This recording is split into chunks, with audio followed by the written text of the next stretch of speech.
We're going to wrap up with a final group presentation, which will introduce briefly our 2024 Nova Media Fellows.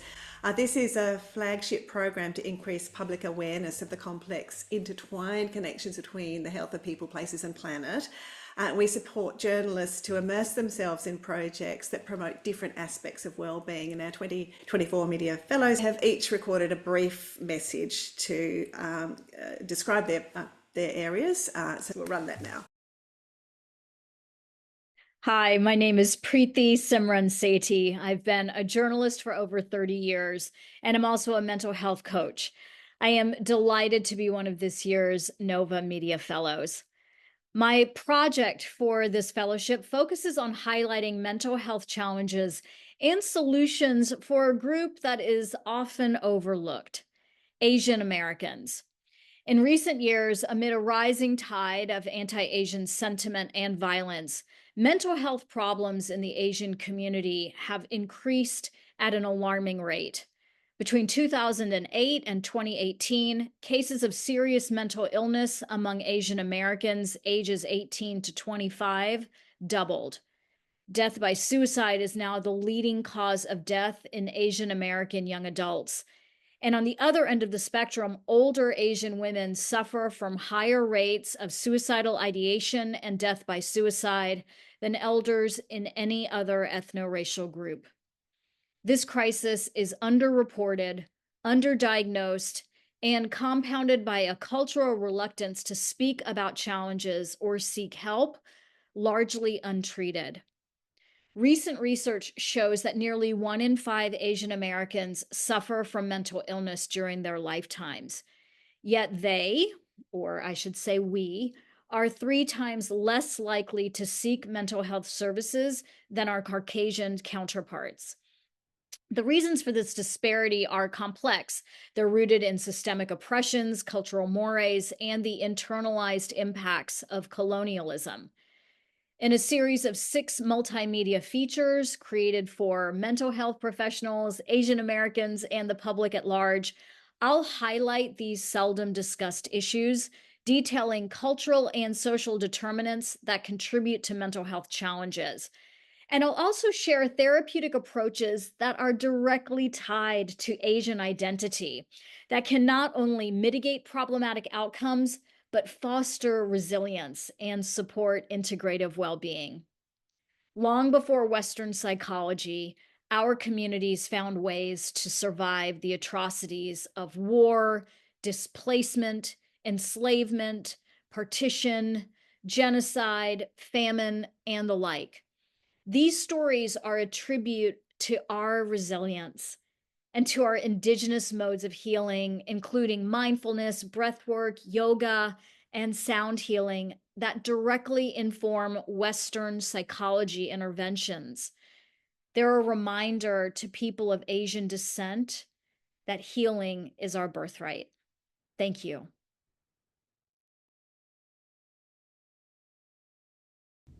Hi, my name is Dr. Cynthia Greenlee. I'm pleased to be one of the Nova Media Fellows for this year. My project is about investigating maternal health in the United States. Part of that includes investigative reporting on maternal death in the United States. For instance, I'm working on a story right now about a preventable death that happened in a Tennessee hospital in the wake of that state's abortion ban.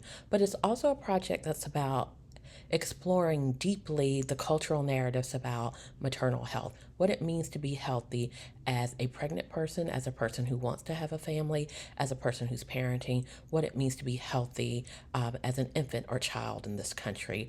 I'm hoping that I will be able to use my insight as both journalist and historian to get at the roots of what we as Americans really think about the right to health and what it means to be able to thrive in this country, and not merely tell stories of maternal horror stories and deaths in hospital, but also think about the ways we can re-envision and rethink our health and contribute to a transformation where all of us have the right to thrive. Hey everyone, I'm Rowan Jacobsen, one of the new Nova Media Fellows, and I am here with my friend and co-host, the Christmas Cactus, which is just starting to do its thing. So happy winter, welcome to the dark days. My focus of my fellowship is on light and its impacts on health, and I wanted to bring my friend on to make the point that you are right now on your screen looking at two organisms that depend on light as a fundamental nutrient, but only one of them tends to get credit. We know plants are light eaters, but it turns out we kind of are too. We need exposure to natural light to drive all sorts of essential metabolic processes. And a lot of this information is not that well known. It's really new science in the past 10 years or so. So that is why I think it's a great focus for a NOVA fellowship, which can really shrink that lag time between discovery and application, public engagement. So I'll be looking at a few different pieces of the light puzzle. Part of it is what happens when light hits skin, and a lot of that has to do with its effect on the immune system. And this is pretty new information, but it turns out that sunlight hitting skin is a signal for the immune system to switch into an anti-inflammatory mode. So it really sends its immune cells through the body, dampening inflammation. That's big news because chronic low-grade inflammation is turning out to be at the roots of most modern disease. So not just autoimmune disease, but also things like atherosclerosis and other cardiovascular conditions, some cancers, even things like Alzheimer's disease. So that'll be one big focus, but then I'll also be looking at what happens when light enters the eyes. And for this, early morning is the key period that matters. When we get exposure to natural light, and it has to be outdoor light, indoor light is only about 1% the brightness of outdoor light, that signals the body to crank up its metabolism for the day. So energy goes up high, performance increases, and we peak through the daylight hours. And then the flip side of that is what happens at night. When the light dims, that's the signal of the body to start making more melatonin and calm you down and prepare you for a great night's sleep, which is essential for good health as well. So you need that big amplitude that you get from exposure to outdoor light and outdoor darkness. And obviously few of us are getting that because more and more of us are leading essentially indoor lives. And that is especially a problem for kids who, as you know, live their lives mostly through screens, whether it's for work or play. But it's also, it's a problem for everybody, and it's most exacerbated in our most underprivileged populations who often have the least access to natural light. So I'll be looking at some solutions to that as well, and that goes from everything from lighting design and building design to urban planning to even like ways that our schools and hospitals and even prisons could function differently. So just to take a step back, why I think this matters is because for the past 2 million years, we've had a very close and very healthy relationship with the source of light and energy, and that seems to be wobbling lately. So how can we find our way back to a healthy relationship? That's my focus. For Rowan and the Christmas Cactus, signing off. Thanks for listening. More soon. Hi, my name is Maria Parazo, and I'm an Indigenous Affairs journalist. For the past few years, I've been reporting on and asking questions about the intersection of tribal sovereignty and environment. As a NOVA Media Fellow this year, I'll be reporting on tribal climate relocation and resilience and the impact that climate change has on the mental and physical health of Indigenous communities. Ultimately, my goal with this project is to show how fundamental Indigenous land dispossession is to the creation of the U.S., and how it's not just in the past, it's a present-day problem. Research shows that federal reservations face a higher risk of climate disasters like heat waves and flooding, which means as climate change gets worse and worse, tribes are increasingly put into position of needing to adapt to dangerous climates or relocate yet again. This threatens not only Indigenous relationships to land, but also place-based practices that are equally important to Indigenous well-being and their mental and spiritual health.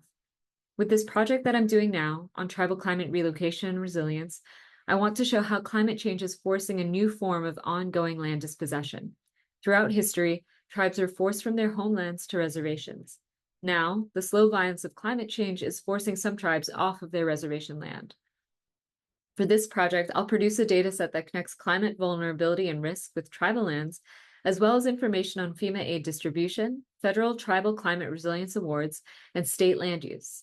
I'll also produce a set of stories exploring multiple issues. For example, I'll look at the health of the tribal communities that are relocating, specifically at how forced climate relocation disrupts relationships to land, reshapes access to healthcare, and impacts tribes' ability or lack thereof to grow first foods that are crucial to their culture and health.